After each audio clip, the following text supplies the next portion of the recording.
Hi weavers, welcome to our channel just imagine novels. ఈరోజు మన కథ వద్దన్నా వదిలేస్తానా ఎపిసోడ్ 175. ప్రెగ్నెన్సీలో నిండుగా నిగిలికినాడుతున్న భార్య అందాలని అదరాలతో అభిషేకిస్తూ సరస సయ్యాటకు తెరతీశాడు రుద్ర. అతను పెదాల తాకిడికి ఆమె తమకంగా అతన్ని గట్టిగా హత్తుకున్న ఆమెలో ఫీలింగ్స్ హాయిలోకి చేరుకున్నాయి. ఎక్కడ శివానికి ఇబ్బంది కలగకుండా స్మూత్గా హ్యాండిల్ చేస్తూ డీప్ రొమాన్స్కి తెర తీశాడు రుద్ర. గంట తర్వాత తన గుండెల మీద పడుకుని ఆయాసం తీర్చుకుంటున్న శివాని తలనిముడుతూ, మనం రేపు తిరిగి వెళ్తున్నాం శివ, ఈవినింగ్ మన లగేజ్ అంతా సర్దమని లచ్చికి చెప్పు అన్నాడు రుద్ర. శివాని ఆశ్చర్యంగా తలెత్తి రుద్రని చూస్తూ, అదేంటి సడన్గా రేపే అంటున్నావు రుద్ర, ఇంకో 2 రోజులు ఉందామని అనుకున్నాం కదా అంది డౌట్గా. అనుకున్నాను, కానీ అక్కడ పనులు చాలా పెండింగ్ పడిపోయాయిరా, వాటిని క్లియర్ చేయాలంటే నాకు 1 వీక్ పడుతుంది. ఈ టైంలో నిన్ను వదిలి ఆఫీస్లోనే ఉండాలంటే నాకు కుదరదు కదా, అందుకే వెళ్దామంటున్నా. ఏటో స్నేహ వాళ్ళు వచ్చేశారు కాబట్టి మన వరకు వెళ్దాం, అక్క వాళ్ళు కావాలంటే ఉండి రానివ్వు అని చెప్పాడు రుద్ర శివానీతో. సరే రుద్ర, నా చెకప్ కూడా ఉంది కదా అంది శివాని. ఇంతకీ నీ కొడుకు వస్తాడంటాడా, లేక ఇక్కడే ఉంటానని గొడవ చేస్తాడో? వాడిని ఒప్పించి తీసుకొచ్చే బాధ్యత నీదే మరి అన్నాడు రుద్ర. అబ్బో, వాడేదో రౌడీ అయినట్టు నీ మాట విననట్టు చెప్పకు, వాడు నా బంగారు కొండ, ఏం చెప్పినా అర్థం చేసుకుంటాడు, నువ్వే అనవసరంగా వాడిని ఏదో ఒకటి అంటూ ఉంటావు అంటూ మూతి తిప్పింది శివాని. టక్కున ఆమె పెదాల మీద పెక్కిచ్చి, ఓకే మనకి గొడవద్దు, నీ కొడుకు గోల్డ్ సరేనా అన్నయ్య నవ్వాడు రుద్ర. శివాని సూటిగా రుద్రనే చూస్తూ మనసులో, నువ్వేదో నా దగ్గర దాస్తున్నావు రుద్ర, అదేంటో నీకు నువ్వుగా చెప్పేదాకా నేను అడగను, నువ్వు హ్యాపీగా ఉన్నావు, నాకు అది చాలు అనుకుంది మనసులో. ఏంటి మేడం, నాకు ఓపెన్గా సైట్ కొడుతున్నావు, అంత నచ్చానా అని హస్కీగా అడుగుతూ తన మీద కొరిగి ముద్దు పెట్టుకోబోతే ఆపింది శివాని. ఆమె చేతులు పట్టుకుని, ఏంటి అని కళ్ళెగరేశాడు రుద్ర. నీ అల్లరి తట్టుకునే ఓపిక ఇక నాకు లేదు, కానీ నాకు స్నానం చేయించు రుద్ర అని నీరసంగా అడిగింది శివాని. నువ్వింత మంచి ఆఫర్ ఇస్తే కాదంటానా శివమ్మ అని నవ్వుతూ లేచి శివానీని చేతుల్లోకి ఎత్తుకున్నాడు రుద్ర. రుద్ర, నీకు రాను రాను అల్లరి ఎక్కువైపోతుంది, నేను కేవలం స్నానం మాత్రమే అడిగాను, నువ్వు తుంటరి పనులు చేస్తే బయటకు తోసేస్తాను అని ముద్దుగా బెదిరించింది శివాని. నీ పిట్ట పర్సనాలిటీకి సూట్ అయ్యే మాటలు చెప్పవే, నన్నించి కూడా కదపలేవు కానీ బయటకు తోస్తుందంట అని వెక్కిరిస్తూ ఆమెని వాష్రూమ్లోకి దించి షవర్ ఆన్ చేశాడు రుద్ర. లంచ్ టైంలో అందరికీ చెప్పాడు రుద్ర తాము ఊరికి వెళ్ళిపోతున్న విషయాన్ని. అదేంటి రుద్ర, అంత తొందరగా వెళ్ళిపోతారా, ఇంకో 2 రోజులైనా ఉండొచ్చు కదా అని బెంగగా అడిగింది సురేఖ. లేదక్క, అక్కడ చాలా పనులున్నాయి, మీరు కూడా తొందరగా వచ్చేయండి, మీకు ఒక ముఖ్యమైన పని ఉంది అన్నాడు రుద్ర. ఏంటా పని అని కళ్యాణ్ డౌట్గా అడగగా, చెప్పను, సర్ప్రైజ్ బావా, మీరు తొందరగా వస్తే మీకే తెలుస్తుంది అని నవ్వుతూ అన్నాడు రుద్ర. ఏమై ఉంటుందబ్బా అని ఆలోచిస్తున్న శివాని తల మీద మొట్టి, నువ్వు చించింది చాలే కానీ తినడం అవగానే లగేజ్ సర్దే పని చూడవే అని సెటైర్ వేశాడు రుద్ర శివాని మీద. బన్నీగాడు గుర్రును చూశాడు తండ్రిని. వాడికి కోపం రాదా మరి, వాడి ముందే వాళ్ళ అమ్మని కొడితే? అమ్మో, వీడున్నాడని మర్చిపోయి శివానీని కొట్టేశాడు రుద్ర, ఇప్పుడు వీడేం రణరంగం చేస్తాడో అని టెన్షన్గా చూస్తూ అప్పడం పరపర నమిలేస్తున్న ప్రదీప్ తొడ మీద గిల్లింది స్నేహ. అబ్బా అని సడన్గా అరిచిన ప్రదీప్ వైపు అందరూ టర్న్ అయ్యి, ఏమైంది అని అందరూ కోరస్గా అడిగారు. ఏం లేదు, నేను అరిస్తే మీరంతా ఎలా రియాక్ట్ అవుతారో చూద్దామని అరిచాను అంతే అంటూ కవర్ చేసిన ప్రదీప్ స్నేహని గుర్రుగా చూశాడు. విషయం అందరికీ అర్థమైంది. ముసిముసిగా నవ్వుకుని తినడంలో పడ్డారు ఇక అందరూ. బన్నీ, నువ్వు వెళ్ళిపోతే నేను వచ్చేస్తాను అంది సన్నీ ముద్దుగా. అదేంటి సన్నీ, మనం ఇక్కడ బాగా ఆడుకుంటున్నాం కదా, ఊరికి వెళ్తే అక్కడంతా బోర్, ఇలాంటి ఆటలేమీ ఆడలేము అన్నాడు బబ్లు. నాకు బన్నీ లేకుండా ఆడే ఆటలు నచ్చడం లేదన్నయ్య, అందుకే నేను వస్తానని మావయ్యతో చెప్తాను అంటూ రుద్రి దగ్గరకు పరిగెట్టుకుంటూ వెళ్ళింది సన్నీ. తన కాళ్ళకి చుట్టుకున్న సన్నీని చూసి రుద్ర నవ్వుతూ ఎత్తుకుని ముద్దు పెట్టి, ఏంట్రా ఏమైనా కావాలా అని అడిగాడు. మామయ్య, మరి మీతో పాటు నేను కూడా ఊరికొచ్చేస్తాను అని క్యూట్గా అడిగింది పాప. రుద్ర నవ్వుతూ, అవునా, వచ్చేస్తావా? మరి అమ్మ ఇక్కడే ఉంటుంది, నువ్వు అమ్మ లేకుండా ఉంటావా అని అడిగాడు రుద్ర. ఓ, ఉంటాను, నువ్వు, అత్తయ్య, బన్నీ ఉన్నారు కదా అని ఉత్సాహంగా ఎగిరింది సన్నీ. సరే అంటూ రుద్ర నవ్వుతూ సురేఖ దగ్గరికి వస్తూ, అక్క, సన్నీ మాతో వస్తుంది, తన లగేజ్ ఏమైనా ఉంటే ఇవ్వు అన్నాడు. అక్కడికి వెళ్ళాక అమ్మ కావాలని గొడవ చేస్తావు సన్నీ, వద్దు, మనం కూడా మరో 4 రోజుల్లో వెళ్ళిపోదాం అని నచ్చజెప్పడానికి చూసింది సురేఖ సన్నీకి. అమ్మా, నీకోసం నేనేం ఏడవను, మావయ్య ఉన్నాడు కదా, బన్నీ నేను ఆడుకుంటాము. నాని బన్నీకి రోజు మోరల్ స్టోరీస్ చెప్తుందంట, నేను వింటాను అని ముద్దుగా చెప్తూ వెళ్ళడానికే ఇంట్రెస్ట్ చూపించింది సన్నీ. సరే, నువ్వు వెళ్తానంటే నాకేం బాధలేదు అని సురేఖ చెప్పగానే సన్నీ ఆనందంగా రుద్ర చంకల నుండి దిగి, బన్నీ నేను కూడా నీతోనే వస్తున్నా అని సంబరంగా చెప్పింది. అప్పుడే రుద్రకు ఫోన్ చేసిన అలెక్స్ కావ్య ఫాదర్ జనార్దన్ వచ్చాడని చెప్పాడు. ఆయన లోపలికి పంపించు అని అలెక్స్కి చెప్పిన రుద్ర, కావ్య ఫాదర్ వచ్చారంట అని కళ్యాణ్కి చెప్పాడు. ఆయన వస్తున్న విషయం విశాల్ చెప్పాడు రుద్ర.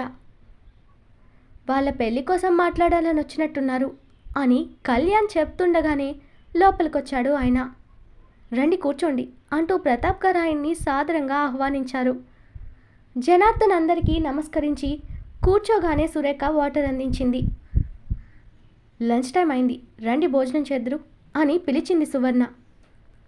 వద్దమ్మా, నేను దారిలో భోంచేసే వచ్చాను అన్నారు జనార్దన్ గారు. జ్యూస్ తెచ్చిచ్చింది ఉషా. అందరినీ పలకరించొచ్చిన విషయం చెప్పారు ఆయన. కావ్య, విశాల్ ఒకరినొకరు ఇష్టపడుతున్న విషయం మీకు కూడా తెలిసే ఉంటుంది.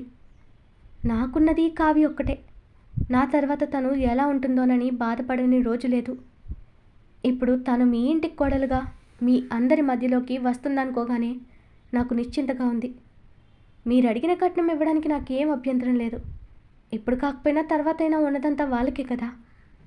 మీకు ఇంకా ఏదైనా అడగాలన్నా ఇప్పుడే అడగండి అన్నారు జనార్దన్ గారు. క్షమించండి బావగారు, మాకు కట్నం అవసరం లేదు. మా ఇంటికొచ్చే కోడలు మాతో కలిసిపోయే పిల్లయితే చాలు. కావ్య అంటే మా అందరికీ ఇష్టమే. మా ఉషకి కూడా పెళ్లి నిశ్చయం చేసుకున్నాం. తన పెళ్ళైన వెంటనే మంచి ముహూర్తం చూసి వీళ్ళకు కూడా చేసేద్దాం, ఏమంటారు అని అడిగారు విశాల్ తండ్రి జీవన్. తన కూతురిని ఏమీ ఆశించకుండా కోడల్ని చేసుకుంటున్న ఆ కుటుంబాన్ని చూసి జనార్దన్ గారి మనసు సంతృప్తితో నిండిపోయింది. మీరెలా అంటే అలానే చేద్దాం బావగారు, కాకపోతే నాతో విన్నపం, ఉష పెళ్లి కంటే ముందు వీళ్ళకే ఎంగేజ్మెంట్ జరిపిద్దాం. ఎందుకంటే నా కూతురు ఆ పెళ్ళికి రాకుండా ఉండదు. అందరూ తను ఎవరని ఆరాలు తీయకుండా అఫీషియల్గా తను మీ ఇంటికి కాబోయే కోడలిగా ఆ పెళ్లిలో పాల్గొనడం బాగుంటుంది, ఏమంటారు అంటూ అందరి వైపు చూశారు జనార్దన్. మీరు చెప్పింది కూడా సబబ్గానే ఉంది. విశాల్, నువ్వేమంటావు అని హరిగారు అడగగా, నాకు ఇష్టమే పెద్దనాన్న అన్నాడు విశాల్. మంచిది బావగారు, మీరనంటే పంతులు గారిని కలిసి ముహూర్తం చూసి ఎంగేజ్మెంట్ జరిపించేద్దాం అన్నారు ఆయన. అలా అందరూ సంతోషంగా స్వీట్స్తో నోరు తీపి చేసుకున్నారు. ఉదయ్కి ఉష ఫోన్ చేసి జరిగింది చెప్పింది. అలాగే మరుసటి రోజు బయలుదేరుతున్న విషయం కూడా చెప్పింది. ఇట్స్ ఏ గుడ్ న్యూస్ రా. అలాగే నేను కూడా బెంగళూరుకి వచ్చేస్తాను, నన్ను పికప్ చేసుకోమని బావకు చెప్పు అన్నాడు ఉదయ్. సరే అని కాసేపు అతనితో మాట్లాడి ఫోన్ పెట్టేసింది ఉష. విశాల్ మాత్రం ఏ విషయం కావ్యకి చెప్పలేదు. ఉషకి కూడా చెప్పొద్దు అని చెప్పాడు. తన అన్నయ్య వదినకి సర్ప్రైజ్ ఇవ్వాలనుకుంటున్నాడని అర్థం చేసుకున్న ఉష సరే అని అంది విశాల్తో. విశాల్ వాళ్ళు మరుసటి రోజుకు ప్రయాణం పెట్టుకున్నారని తెలిసిన రుద్ర, అందరం కలిసే వెళ్దాం, ఒక్కొక్కరు ఒక్కోసారి ఎందుకు అందరం వెళ్ళేది, సిటీకే కదా అన్నాడు. విశాల్ వాళ్ళని వదిలి బెంగళూరు వెళ్ళాలనుకున్నవాడు రుద్ర అలా చెప్పడంతో, రుద్ర గారు, మీతో పాటు మా పేరెంట్స్ని తీసుకుని వెళ్ళండి చాలు, నేను ఉషతో బెంగళూరు వెళ్తాను అని చెప్పాడు. రుద్ర సరే అన్నాడు. అదే విషయం అందరితో చెప్పడంతో అందరూ కూడా సరే అన్నారు. సురేఖని జాగ్రత్తగా చూసుకోమని కళ్యాణ్కి పదే పదే చెప్పాడు రుద్ర. ఏమైంది రుద్ర, మళ్ళీ ఏదైనా ప్రాబ్లంనా అని డౌట్గా అడిగాడు కళ్యాణ్ రుద్రని. ప్రాబ్లం అంటే ఐ డోంట్ నో బావా. బట్ మీరంతా నా వాళ్ళు కాబట్టి నా శత్రువుల టార్గెట్ మీరవ్వకూడదనే జాగ్రత్త చెప్తున్నాను. అలెక్స్ని తీసుకెళ్తున్నాను. ఇంకొంతమంది సెక్యూరిటీ ఇక్కడే ఉంటారు. మీరు తిరిగి వచ్చే వరకు వాళ్ళు మీతోనే ఉంటారు అన్నాడు రుద్ర. నువ్వు నా దగ్గర ఏదైనా దాస్తుంటే ఓపెన్గా చెప్పే రుద్ర, నేను అర్థం చేసుకుంటాను అన్నాడు కళ్యాణ్ రుద్రతో. బసవ కన్ను మన ఫ్యామిలీ మీద ఉంది బావా. వాడు ఉమనైజర్. వాడి టార్గెట్ ఆడవాళ్ళు.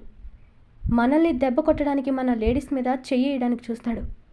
అందుకే అక్కని జాగ్రత్తగా చూసుకోమని ఇంతిదిగా చెప్తున్నా అన్నాడు రుద్ర.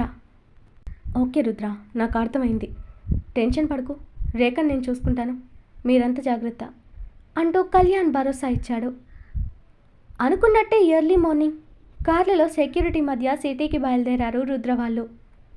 రుద్ర కార్ గేట్ దాటుతుండగా ఆ ఇంటి పాలేరు రంగడు ఆందోళనగా లోపలకు పరుగు పెట్టడం చూసి రుద్ర పెదవుల మీద ఓ సాడిస్టిక్ స్మైల్ రాగా అలెక్స్ కూడా నవ్వాడు.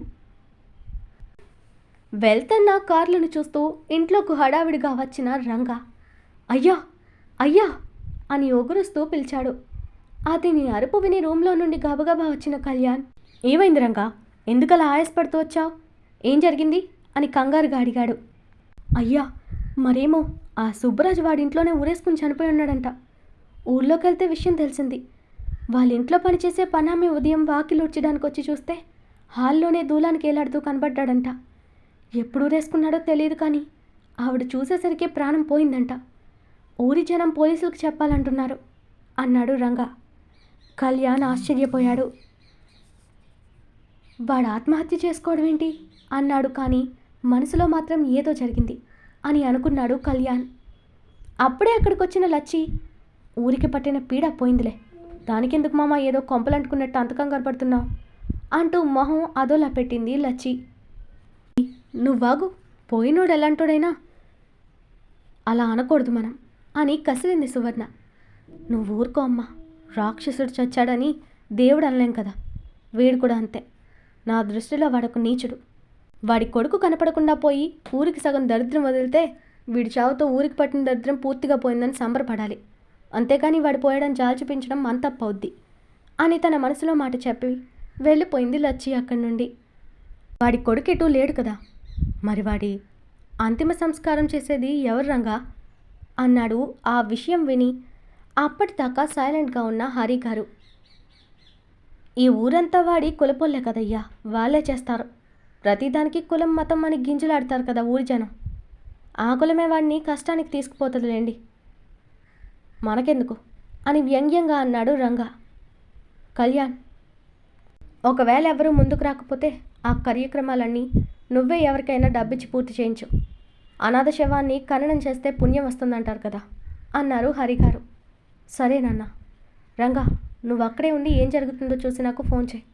నాన్న అన్నట్టు ఎవరూ రాకపోతే మనమే చేద్దాం అని చెప్పాడు కళ్యాణ్ రంగకు. సరే బాబు అంటూ తిరిగి అక్కడి నుండి వెళ్ళాడు రంగా. సురేఖ అదంతా విని, ఎవరా చనిపోయిన మనిషి? ఇంతకుముందు కూడా ఆ పేరు ఎక్కడో విన్నానే అని అనుకుంది. రేఖ, ఏం ఆలోచిస్తున్నావు? కాఫీ ఇవ్వవా అన్నాడు కళ్యాణ్ సురేఖని. ఏం లేదులేండి, కాఫీ కోసం కాసేపు ఆగండి, పాలు ఇప్పుడే తీయడానికి వెళ్ళింది లచ్చి, పెట్టిస్తాను అంటూ కిచెన్లోకి వెళ్ళింది సురేఖ. ఉదయం లేవగానే చెల్లి లేదని అందరూ ఊరెళ్ళిపోయారని తెలిసి బబ్లు పాపం డల్ అయిపోయాడు. ఒక్కసారిగా అందరూ వెళ్ళిపోవడంతో ఇల్లు బోసిగా అనిపించింది సురేఖ, సువర్ణలకు కూడా. పైగా లేవగానే ఆ సుబ్బరాజు చావు వార్తతో ఏదోలా అయింది. సన్నీ బన్నీ ఇద్దరూ లేకపోయేసరికి రోజంతా రామ్ సాహితీతో ఆడుతున్న బబ్లుకి ఇంట్రెస్ట్ రాలేదు. రుద్ర వాళ్ళంతా సిటీ చేరేసరికి బ్రేక్ఫాస్ట్ టైం అయింది. వరంకి ముందే ఫోన్ చేసి చెప్పడంతో ఆవిడ అప్పటికే అందరికీ టిఫిన్స్ రెడీ చేసి పెట్టింది. ఇంట్లోకి అడుగు పెట్టగానే శివానికి హాల్లో కనపడిన మీరాని చూసి ఆశ్చర్యపోయింది. నువ్వేంటిక్కడ, మేము వస్తున్నామని వచ్చావా అని అడిగింది శివాని. లేదమ్మా, నిన్నటి నుండే మీరా ఇక్కడుంది అన్నది వరం, అందరి కోసం టిఫిన్స్ తెచ్చి టేబుల్ మీద సర్దుతూ. శివాని అయోమయంగా రుద్ర వైపు చూడగా అతను తర్వాత చెప్తానన్నట్టు కళ్ళార్పి, ముందు బ్రేక్ఫాస్ట్ చేద్దాం పదండి, తర్వాత తీరిగ్గా ముచ్చట్లు పెడుదురు అంటూ శివాని భుజం చుట్టూ చెయ్యేసి డైనింగ్ టేబుల్ దగ్గరికి నడిపించాడు రుద్ర.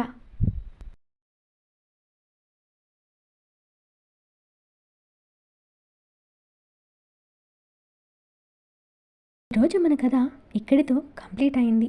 ఈ స్టోరీ మీకు నచ్చినట్టయితే ప్లీజ్ స్టోరీని లైక్ చేసి కామెంట్ రూపంలో మీ అభిప్రాయాన్ని తెలియచేయండి. అలాగే ఛానల్ని సబ్స్క్రైబ్ చేసుకుని షేర్ చేసి మాకు సపోర్ట్ చేయండి. నెక్స్ట్ అప్డేట్తో మళ్ళీ కలుద్దాం. అంతవరకు బాయ్.